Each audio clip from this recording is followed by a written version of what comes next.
pihak-pihak bank penyalur, dalam hal ini yang paling terbesar adalah Bank Himbara, ada 4 bank kita, dan mudah-mudahan dengan manajemen yang baru ini sudah terbangun semangat dan spirit yang sama bahwa sekali lagi ini bukan hanya semata program komersial, tapi terkait KUR adalah program kebijakan yang dilakukan oleh pemerintah di mana dialokasikan subsidi kurang lebih sekitar 40-an triliun dalam 1 tahun.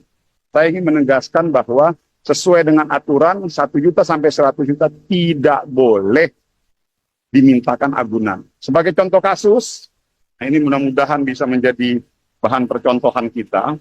Kami mendapatkan laporan di daerah Temanggung, yaitu salah satunya adalah Bank BRI cabang Tarakan.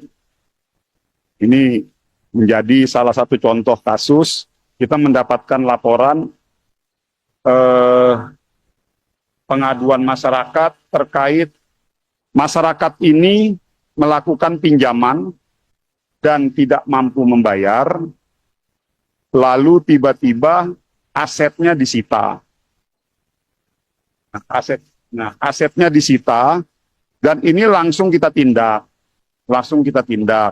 Pada saat itu langsung kita tindak dan alhamdulillah tidak jadi disita. Nah, mudah-mudahan melalui forum ini, makanya pimpinan dalam rapat yang terakhir kemarin kami sampaikan, pasca lebaran ini kami akan koordinasi dengan beberapa aparatur penegak hukum, kita akan membentuk Satgas Perlindungan UMKM, agar Satgas ini nanti akan terdepan, melakukan koordinasi-koordinasi dengan aparatur pemerintahan di provinsi maupun di kabupaten untuk melakukan monitoring terkait hal-hal ini. Kurang lebih begitu pimpinan. Tetapi sekali lagi saya tegaskan bahwa, dan ini mohon didengar oleh semua publik masyarakat di seluruh Indonesia terkait program KUR yang agunannya dari 1 juta, yang pinjamannya dari 1 juta sampai 100 juta, tidak dikenakan, tidak diberikan agunan. Oke, baik. Itu saja. Itu sudah ditegaskan. Saya dengar ini udah 3 kali tadi ya, barusan ya. Pak Menteri menjelaskan bahwa 1 sampai 100 juta tidak dikenakan agunan.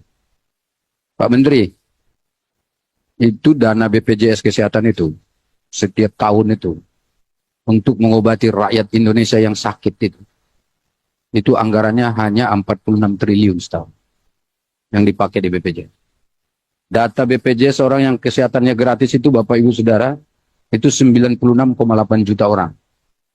Saya tahu persis ini. Ini supaya tahu juga nih himbara-himbara yang hadir ini. Anggarannya itu cuma 46 triliun, Menteri. Itu adalah untuk mengobati anak bangsa yang sakit. Seluruh penyakit. Sekarang ada subsidi pemerintah sebesar 40 triliun per tahun yang diberikan kepada bank-bank himbara yang milik pemerintah itu tidak bisa diakses oleh rakyat-rakyat yang susah. Ini mohon maaf, ini jadi persoalan. Jadi kalau Pak Menteri kasih kasus 1, contoh 2 kasus, ini rata-rata semua ini pakai agunan ini. Ini kalau ditanya satu-satu pasti ngadunya begitu. Nah karena itu ini nggak selesai nih sampai di sini nih. Oleh Pak Menteri kan udah jamin, udah ada kesimpulan rapat kok. Ini kan udah jaminan sebetulnya kesimpulan rapat ini.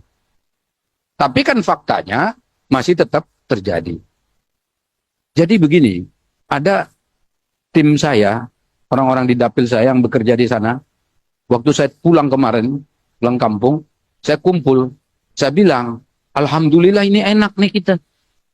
Kita akan kasih KUR. Ya saya kan merasa nih ketua nih, Bu. Merasa ketua ya merasa dapat lah, kira-kira begitulah.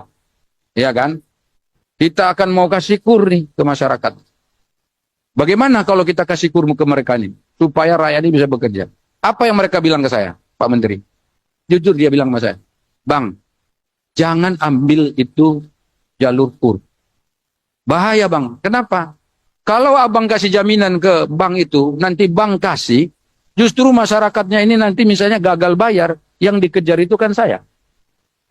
Benar nggak? Karena saya yang jaminkan. Dan ada problem-problem ya, mohon maaf, simpan pinjam ini kan problemnya banyak tuh. Yang rusak kan kita. Sementara secara elektoral sebetulnya nggak dapat ini Pak Menteri, mohon maaf. Ini teman-teman ini berjuang soal kur bukan soal elektoral. Berapa sih dapatnya satu orang ini? Ya nggak? Elektoral